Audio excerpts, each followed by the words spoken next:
Thank you everyone for coming. As you know, this is a webinar and kind of a panel discussion about cybersecurity. A lot of you that I've talked to know that I've been preaching about this a lot lately because it's just kind of changed the whole ecosystem of IT and support. So I'll kind of start. I'm Tate Covert from Seattle Computing. I've been in the MSP business for 13 years. I've been doing technical support for at least 20, so I've been around a while. Historically in IT support, we started with doing desktop support, which led to server support, application support, some basic remote access. Then we got into hosting, we got into cloud solutions, and that really changed, I think, the security landscape the most.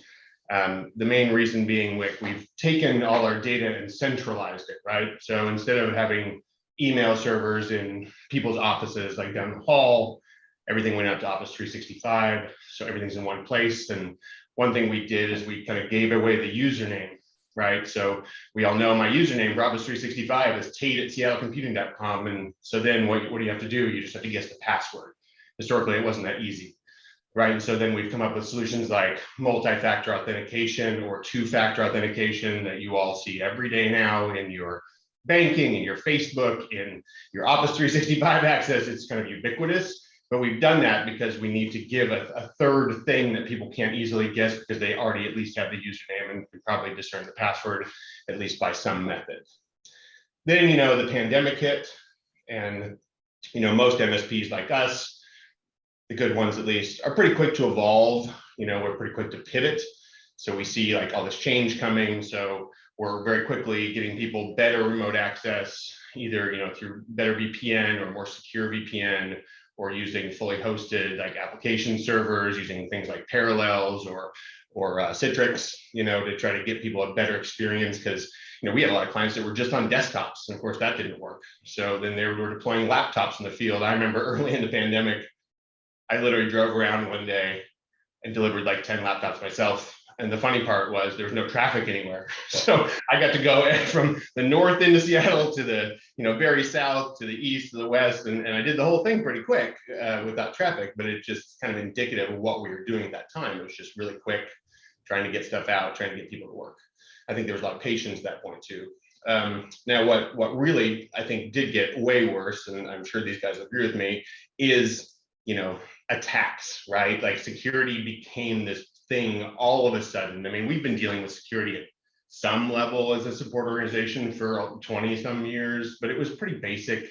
It was like desktop security, and you're really worried about people, I don't know, getting into the network maybe, or emailing a virus, or someone like opening a file from someone with a virus. I mean, it was nothing like we're seeing now, and that's why we're here.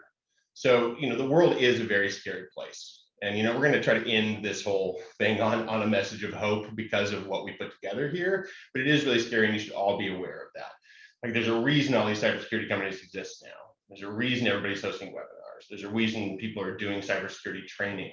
There's a reason that cyber insurance has gotten crazy. Like, I like to make the point all the time.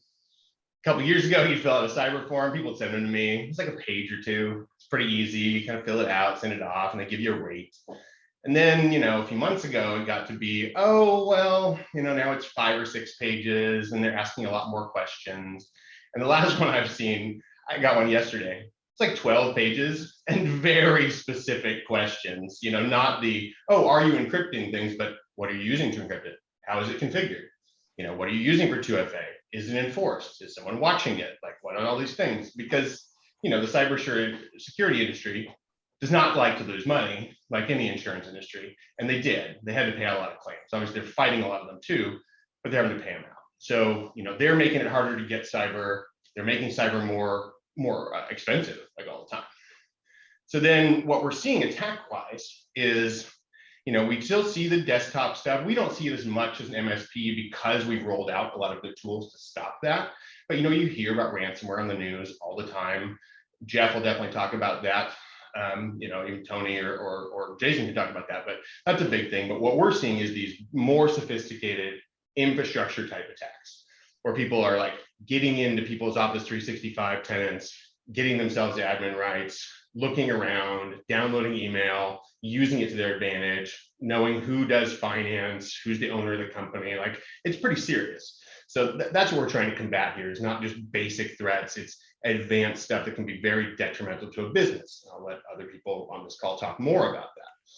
You know, there's this stat you read about, it's like infiltration time. Like, how long is someone inside of your network or inside of your tenant? The fact that we're trying to shorten it means, of course, that it was really long. So you've got people that, you know, are in your tenant for months, weeks or months trying to do stuff. So everybody's trying to shorten that to weeks or days or hours. I mean, I'd like to shorten it to minutes, because one thing you will hear from pretty much everyone is, if someone really wants to get in, chances are they'll find a way to get in.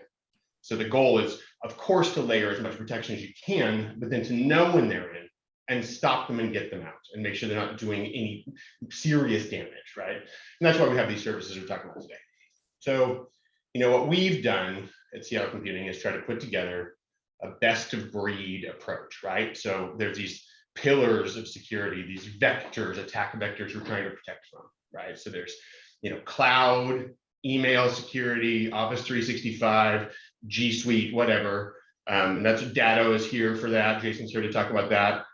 And then we've got endpoint protection, which is that desktop layer. Jeff from Huntress is here to talk about that.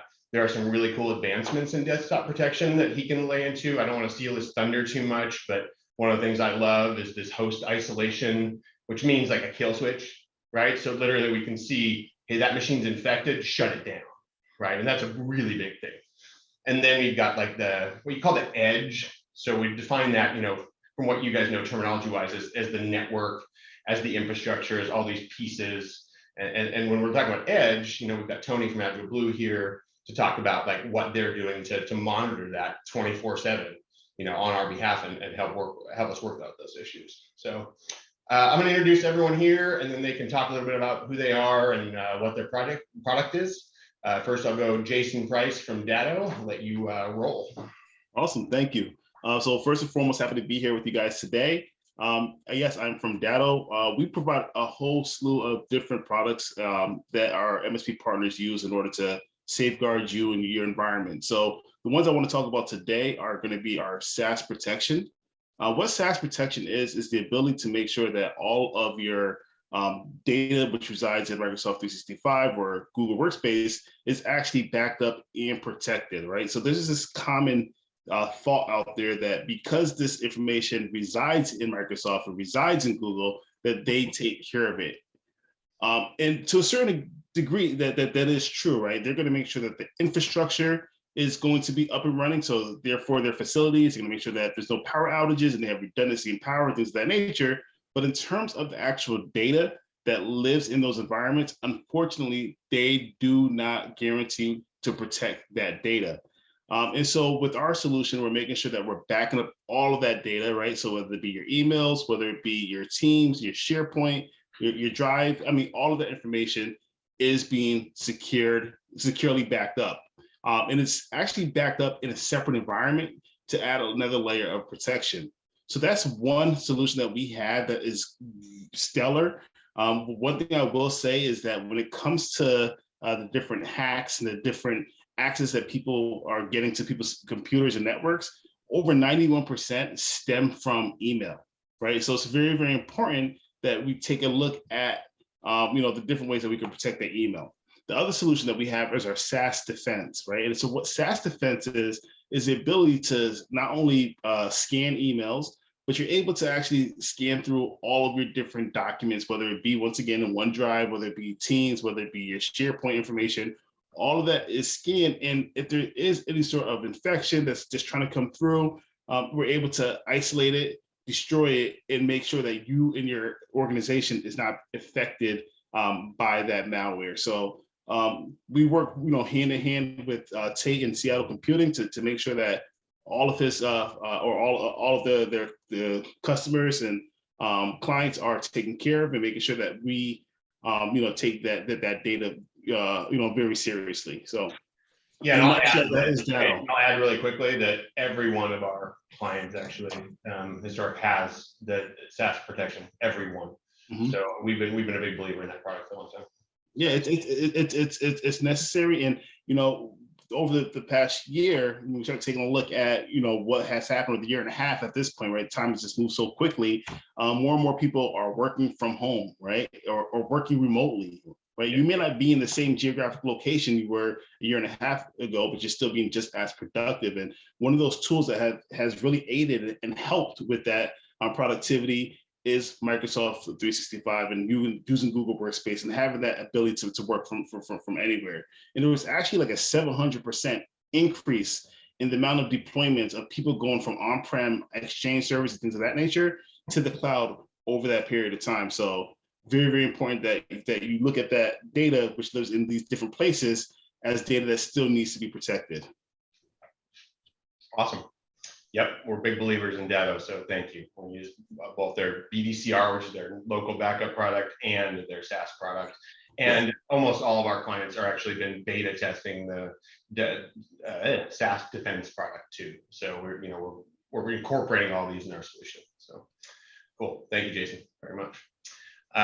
Jeff from Huntress in sunny South Carolina. North Carolina, sunny North Carolina. See, this is the West Coast guy going, I don't know where that is. Somewhere over there.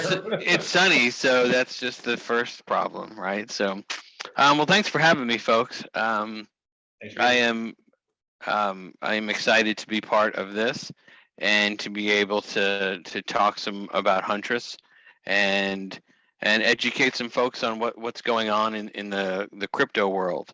Some of the things that Tate spoke about is true. The endpoint is your typical source of infection. Just like Jason spoke about, a lot of, I would say the majority, maybe 75, 80 to 90% of infections come through an email.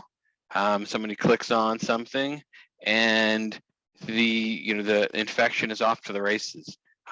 What we do at Huntress is to be able to find that infection at its origin. And using some of our new features, like Tate spoke about, host isolation, we're able to take that device, whether it be an endpoint, whether it be a server, and isolate it from the rest of the network. Bad things happen at night, right? Bad things rarely happen when we're all sitting at our desks. Bad things happen when we're all safe at home and sleeping or out to dinner with our family. And the last thing we want is to see our mobile phones, right? Our mobile phones, even if our kids haven't stolen them, our mobile phones kind of light up, and next thing you know, our evenings has changed, right? With Huntress, we're able to detect and respond and isolate that host. We have recently, one of the recent events that comes to mind is a few weeks ago. That's exactly what happened. A partner of ours, one of their clients was a government agency, and at, let's say, 3 o'clock in the morning on, I think, a Thursday, we received an alert that there was a crypto infection on an endpoint. Luckily, the endpoint was off the network, and we isolated it. We were able to give it double protection.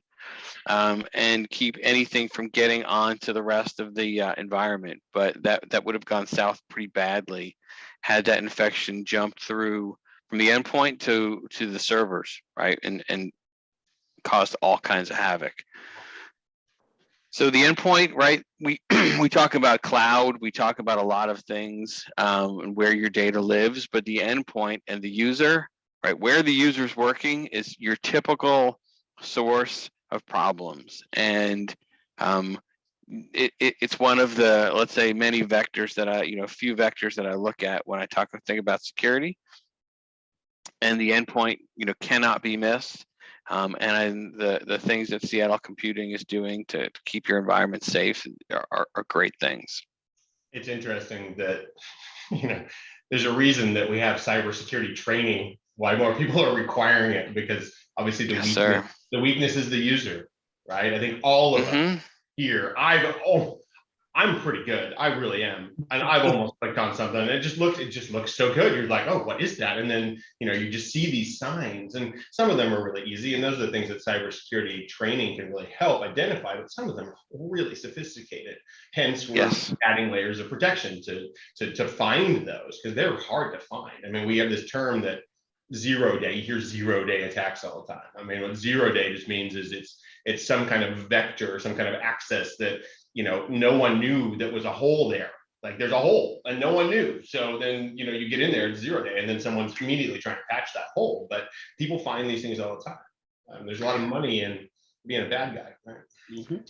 Yeah, when I knew we were going to do this, some of the things I was trying to, the kicking in my head, trying to give a comparison. And I think the important thing to remember is there is not, a layered approach. There is not one, to steal a line, there is not one ring to rule them all. You need pieces, you need a layered approach, and the work that Jason's doing, the work that the rest of the folks on the panel are doing to keep environments safe and protected is important. Yeah, thank you, Jay, very much. Well, Tony, we get to have you wrap up, which we appreciate. I'll lead into Tony and he'll talk more about it, but the whole idea of what Tony's company does is to pretty much monitor everything else. Right? I mean, we use their company to monitor Datto, to be honest, to monitor, Huntress. I mean, Huntress is a lot, but we're just having them monitor everything, right? And I won't steal your thunder any more than that. So welcome, Tony. Thank you. It's okay. If you keep going, I don't even need to be here then. You're doing a much better job than me. I want you to be here. So I appreciate it. Thanks for having me, Tate. So yeah, my name's Tony Petricola. I'm president of Agile Blue. We are a 24/7 security operations center as a service, or SOC as a service. And then all these other acronyms you see people doing things with, MDR or SOAR, XDR, like all these things, right? And many words. like I need a Wikipedia to figure out what we're supposed to be doing these days, apparently. But at the end of the day, Tate hit the nail on the head. It's about monitoring, right? So, you heard about the endpoint, and you heard about all the great things that Datto and Huntress are doing. And those are super important. And Jeff just brought up the fact of layered security. Well, you think about it, it just makes perfect sense. It's not, you have your endpoints, you have your servers, you have your networks, which are extraordinarily vulnerable. But now you probably have a hybrid environment, right? You brought in cloud, you have on-prem, you probably have 365 or G Suite. And by the way, you probably also have applications now that are being hosted as a service more and more, not just Salesforce.com, but just about everything these days. So what we do is we're monitoring all these applications, the entire digital infrastructure is how we like to put it, because like we just said, it'd be nice if all the hacks started around 3 p.m. Yeah.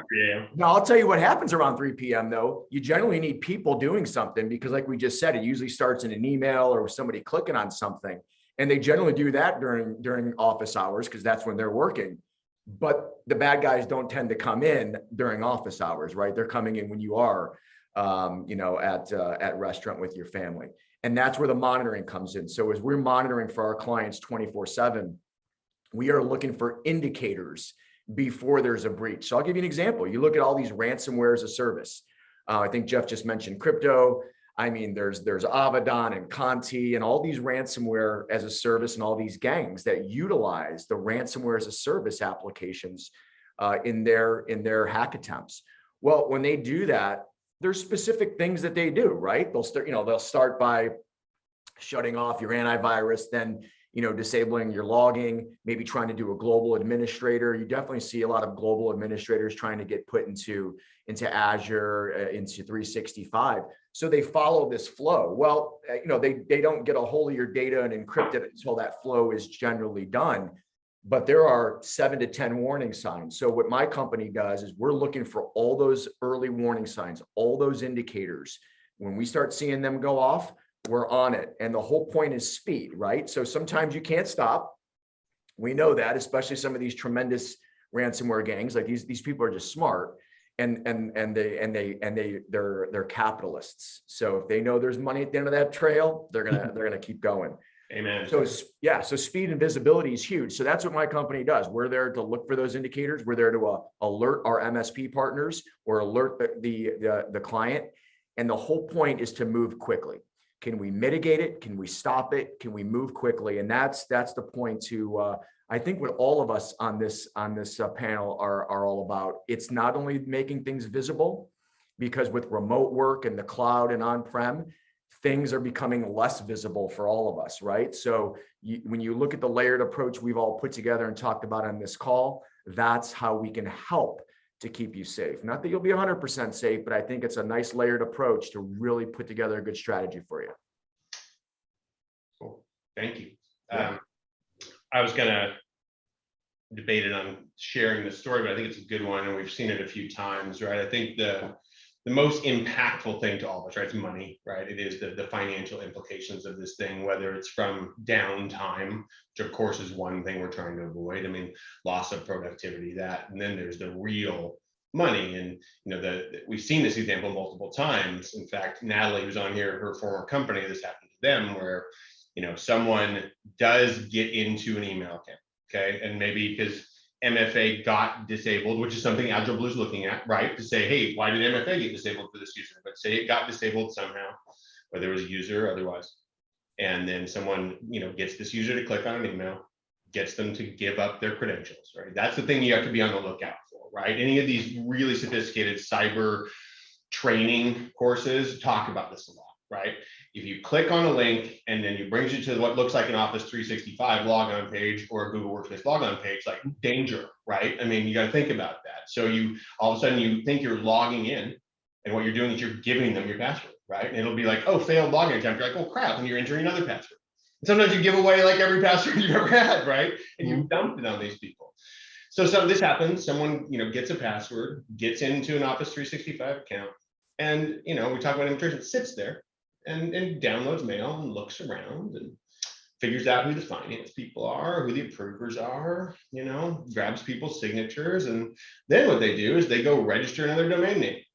Looks very much like your domain name. So instead of seattlecomputing.com, it's seattlecomputings.com, or an I that looks like an L, or something that's really, they look really good, right? And so they do this, and then when they register, they create an Office 365 tenant. They create the same usernames with a different email address, copy signatures, and then they'll email clients of theirs, right? And so that email doesn't even hit like any of the systems we're protecting, right? Because we can't even see that at that point, right? So if someone were to email from seattlecomputings.com, I don't see it. It goes, through nobody's system, hits this other company, and this other company goes, oh, you want me to pay this invoice? Well, I actually know that invoice exists because I got a real email from my client saying it existed, right?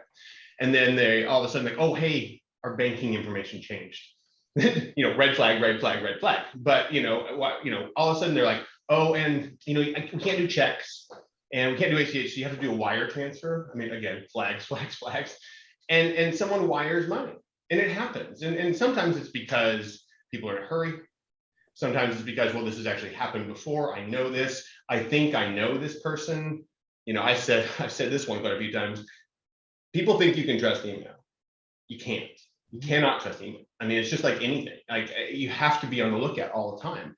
Is this really the person sending this to me? Is it really their domain name? Is it really like, is it someone I know? Right? You've got to be careful with this stuff. So someone they think they know sends them this thing with this weird wire transfer thing, and then they send them money. And I've seen this be extremely costly. So it is something just to be on the lookout for. I want to wrap up kind of our yapping session. There is a chat here and a Q&A session. So if you're thinking of questions and you have them now, maybe a good time. I know, I think we did a really good job of not being boring, because security is really not that exciting. Maybe these guys will agree. It's exciting if you're an MSP. It's like interesting. It's exciting if you own a business that's based on security, but to the average person, it's just something they have to deal with, and we know that. So what we're trying to do here is if you can give us the tools to keep you safe, we'll take care of it. But we have to have those tools, and unfortunately, those tools cost money, right? And we've talked about this. A lot of people on this call have already signed up for our bigger package, what we're doing here, and it is for this reason. You give us those tools, we can manage it, then you don't have to worry. And then we can sleep at night too, right? And that's a big thing. You know, Jeff's company, I'm sorry, Tony's company is great for that. They do have people overnight, so I can sleep. To be honest, it's a really big thing. So, you know, there is hope. Always with this message of hope. There's hope in the world. You have to be prepared. You have to have the tools. You know, we're trying, yeah. I'm sorry, I just want to jump in because that story you just said, just about that whole scenario that you painted out, there was something like that that happened recently. I don't know if it's disclosed yet, so I'm not going to say names or anything of that nature, but there was a situation where there was a bunch of college students at a particular school who were kind of upset that they paid full tuition, even though they had to work remotely. And so it was in the news. It was like, you know, this big debate back and forth. And all of a sudden, a whole bunch of kids started getting an email, which seemed like it came from the school, which said, hey, you know, under, you know, for our board, you know, after reconsideration, we are going to refund you 50% of your tuition for that semester. Would you believe like over 500 people filled out a form, right? And which asks the questions like your social security number, your date of birth, what is your student ID number, address, everything. People were given all this information voluntarily to through this link, right? Yeah. And so now you're dealing with legitimate, right? And it's something you're expecting. Like this, yes. I'm expecting this to happen. Yes. It happens, right? And you take that information and you take it to the dark web, or you make it now transactional, right? That data now is worth money, right? And you voluntarily gave it up, right? They robbed the bank without the gun, you know, essentially. Yeah. It's kind of crazy. So it does go back to that training, the cybersecurity training. Yeah. One message to come away, maybe two messages I want to come away from this whole thing. One is we have a good package that we should talk about. Protect you. Obviously, the other message is training is a thing. They're not here, but Critical Insights is a company in Seattle. I talk about them a lot. We partner with them.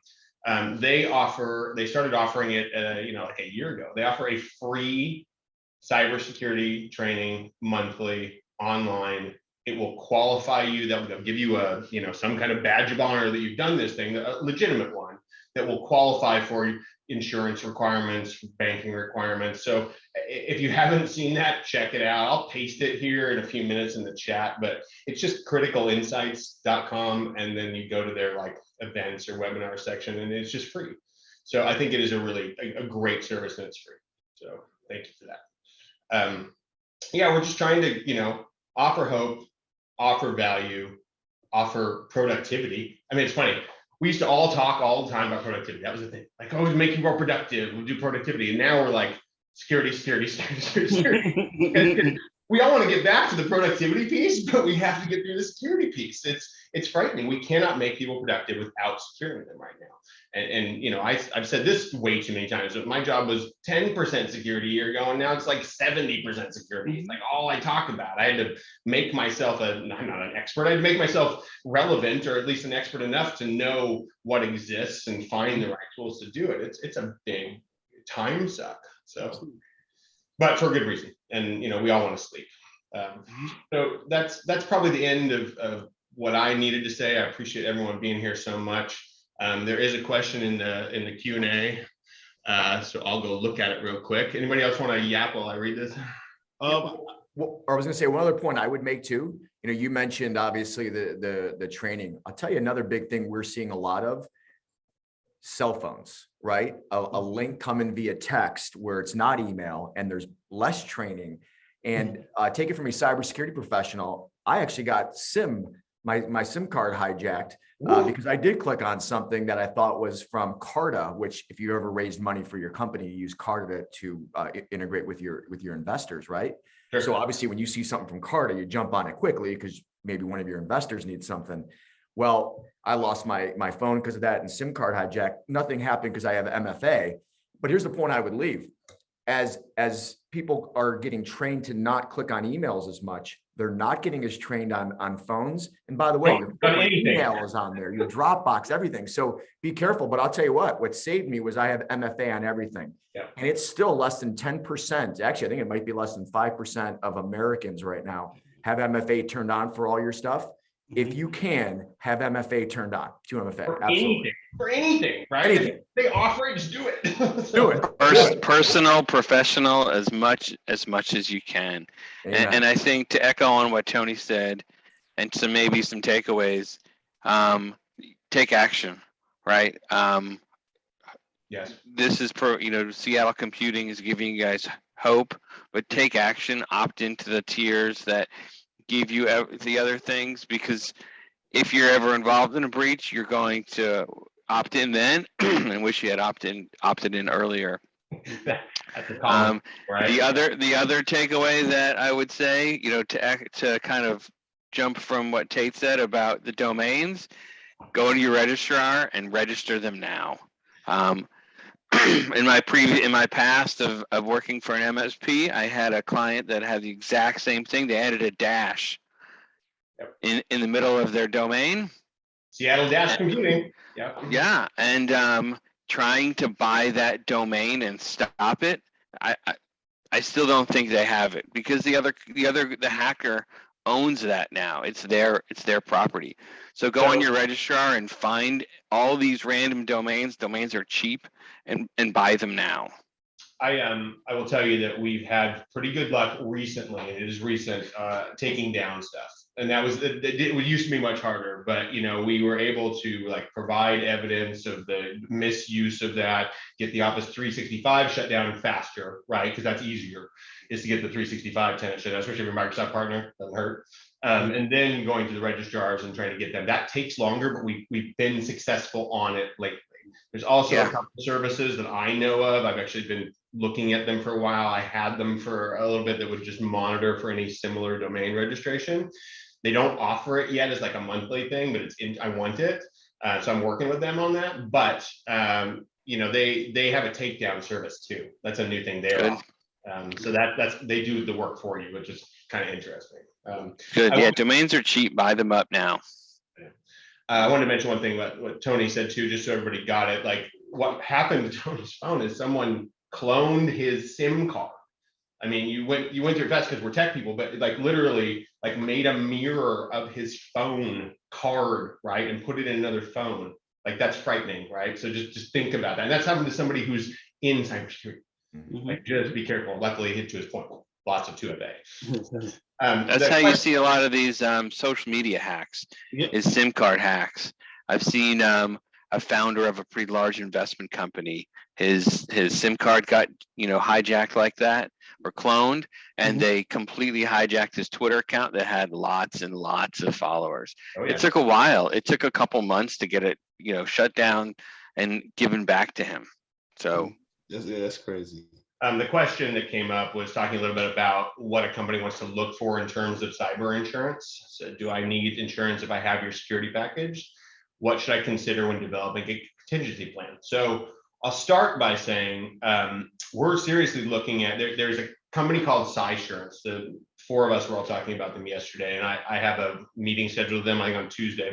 I've heard about it. What they're doing is they're offering cyber insurance through managed service providers or managed security service providers, MSPs, because they want to go through an MSP that is putting these things in place, right? And then they'll sell the insurance. So you can meet these requirements to lower that cost dramatically.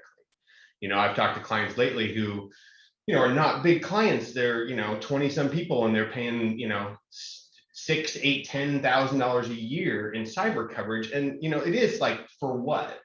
Right? I mean, they're going to try not to pay out, of course, especially right now. They're going to say, oh, you didn't have this thing in place that you said you had it in place. We can make sure you do, so you can keep that cost down. And, I'm trading emails with cyber insurance people all the time, hey, this company has this and this and this in place. And they're like, oh, that's really good information. We can look at the price of the policy, right? And adjust it. So there's a couple strategies there. I'd love to talk individually to whoever asked the question. I can probably help.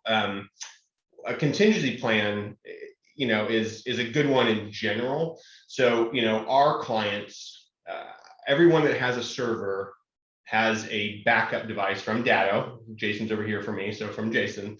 And that thing literally is taking hourly snapshots of all those servers and uploading them to a data center, right, to a cloud repository. So when we've had hits, because everyone gets hits, we had a hit. There's some people on this call that have been hit, but we can recover quickly, right? I mean, it depends on the amount of data because it's always a thing. But we didn't have to like pay a ransom or negotiate the thing. We just literally just went like rewind the entire thing to 2 hours earlier or 12 hours earlier, depending on the situation. So that's the best contingency plan I can say: backup, backup, backup. And that is not just for servers. That is for Office 365 or Google Workspace, which is what we do with Datto as well. So that's the best contingency plan I can speak of without specific scenario. Does anyone have? I just want to jump in because this is new term really getting thrown around, and I think I love it. It's called cyber resiliency, right? So we've spent so many years just focusing on cybersecurity, right? Making sure that we have this layer of security and that layer of security, this and the other, and all that is great, right? And all that's going to reduce the chances of you being affected by a hacker or ransomware or anything of that nature. However, these people are always adapting and changing and trying to find new ways to get their target, right? And so the second thing we have to think about is what things do we put into place that if we were to get hacked, if we were to get compromised, how resilient can we be? How fast will it take us to get our business operations back to normal as quickly as possible? And so that's the second thing you have to think about, it, right? So security on the front end, but the resiliency on the back end, right? Because you want to get back up and running as quickly as possible, right? Because we know that if you're out of business, if your business is down for a week, right, that can be business ending depending on your business and your vertical and things of that nature. So you hear so many stories about being down for weeks, months. I mean, it's really big players they're in this boat. And throwing to your point, Jason, we have these terms in the industry like it's RPO and RTO, which is like recovery point objective and recovery time objective. That means is how fast can we recover it and to what point in time can we recover? So that's again why we're using Datto for this kind of stuff, because I can do it hourly or more frequently, and then I can restore to a point pretty quickly in time, depending on the amount of data. Cool. I don't know. I don't see any other questions, chats. We've actually been on here for 38 minutes, which is pretty good. I'm glad that most of you stayed here because again, it's not the most sexy, talk in the world, security, but it's important, and I'm glad that everybody values that. So I will. If no one else has anything. New question in the queue. Have you had a situation where someone is encrypted, infected, and been able to get things decrypted? I have seen those things. I have never had to do it personally at Seattle Computing because we have Datto, so we don't bother. We just literally roll back in time. There are Critical Insights, again, I'll drop their name one more time. They specialize in doing that kind of stuff, including negotiations. They're just fairly expensive. Well, they're quite expensive, but they're really good. So so the answer is no, I haven't. Anyone here like worked on something where it actually got decrypted, Jason? Anyone? Yes, but I mean, when it gets to that point, because they've been utilizing our solution, it usually is a moot point at that point, because it doesn't matter about it's encrypted. You don't need the decryption key. All we have to do is rewind back to a previous point, which you backed up, and therefore restore it to that point, and you're up and running, within minutes or hours or whatever the case may be. So yep. Yeah. I know, that's the thing. It's like I don't have to deal with it because I just go and restore. Yeah, so I have seen scenarios where clients made, let's say, bad choices and short-sighted decisions to not do proper backups in their environments, Sure. And were then forced at some level to attempt to pay, I'm sure it was less than now, right? It's always crypto money. Yeah. Now they're forced to pay in some sort of Bitcoin or cryptocurrency, and the cost of it's really touch and go of they give you a little bit of data and then you pay more, and they'll bleed you dry until they've gotten all your, as much money as possible. And the cost of trying to pay that ransom pales in comparison. And like it pales in comparison to the cost of good backups. And what doesn't really get computed is the loss of productivity and the amount of impact on your business long term from suffering that. And sometimes you just lose data permanently. It's gone Oh. for good. All the time. And the thing is, it can take a long time to decrypt data, right? People don't know that. Like, you know, you think, oh, it's not a click and go. Like it doesn't happen fast. It'll take you a couple weeks. It takes 5 minutes to decrypt. It can take days, weeks, hours, whatever. Where restoring from backups is the way to go. Restoring from backups and you know, doing some sort of forensics and trying to figure out where it happened and stop it, and then deep educating and stopping future. Because the other thing that we really didn't speak about is the amount of times people get hit twice is ridiculous, right? Jason's laughing. It's ridiculous. These aren't random attacks anymore. They're targeted, just like some, you know, you go back to, it's the holiday season, right? Home Alone, right? They targeted that street. They're targeting businesses and industries. And as soon as they have you once, because a lot of clients, they do a restore, and then they're like, they say, sit back, and they say, okay, we're back we're back up and running. Just go back to business as usual. And if I'm a hacker, if I'm a hacker, I'm going to wait a week and I'm going to hit you again. Yes. After you've bought new furniture and all new cool stuff for your house, wait for you to go back on vacation. I'm coming back for you again. So you pay once, you'll pay twice. Right. Good backups, making good choices in the beginning, and good protection. Having a group like Agile Blue watching your edge and seeing where the origin of the attack came from and stopping it. Amen. You know, great choices. I impress upon people over and over again that make good choices in the beginning, because the pain of bad choices resonates for a long time. Yeah, it can be reputational too, right? Like we've seen that from things, you know. Oh yeah, it gets out fast. You know, Seattle's a big city, but it's a small town, I'm sure. And industries talk, and you know, the sister company over here gets hacked, and then, you know, I've had groups that, you know, were sister companies, and one of the sister companies got destroyed by, you know, massive ransomware attacks.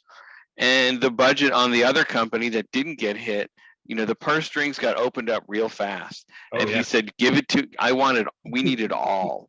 Where the year before he wanted it all, but his budget wasn't really there. But post, you know, sister company getting attacked, you can't sit idle. You have to make good choices in the beginning, take action, opt into the things that will keep your business running. Downtime and reputation loss can really never be computed long term. And the pain, just the emotional pain, right? Think about if there are IT directors, think about on the call, think about what your week of, you know, crypto on a weekend coming in on a Monday and your whole environment's encrypted.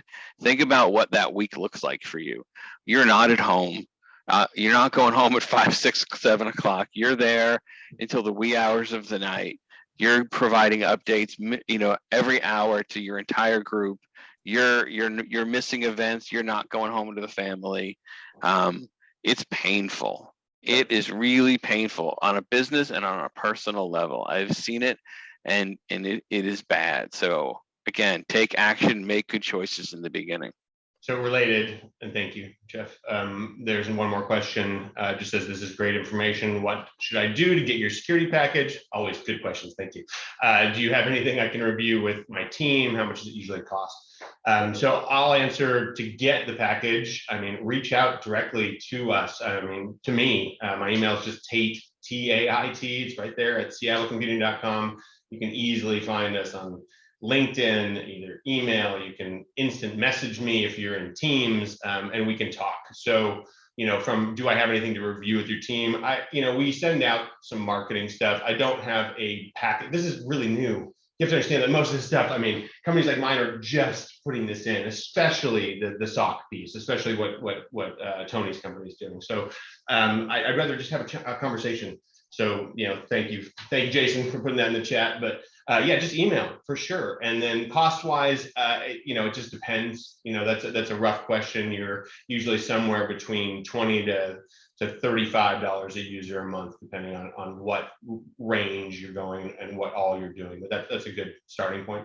So my last kind of like follow up to that, Tate, is I'll share something that happened to me yesterday. I've been reviewing, let's say, these sound bars for my house, and I waited till yesterday when I should have acted on Monday and missed the Cyber Monday deal.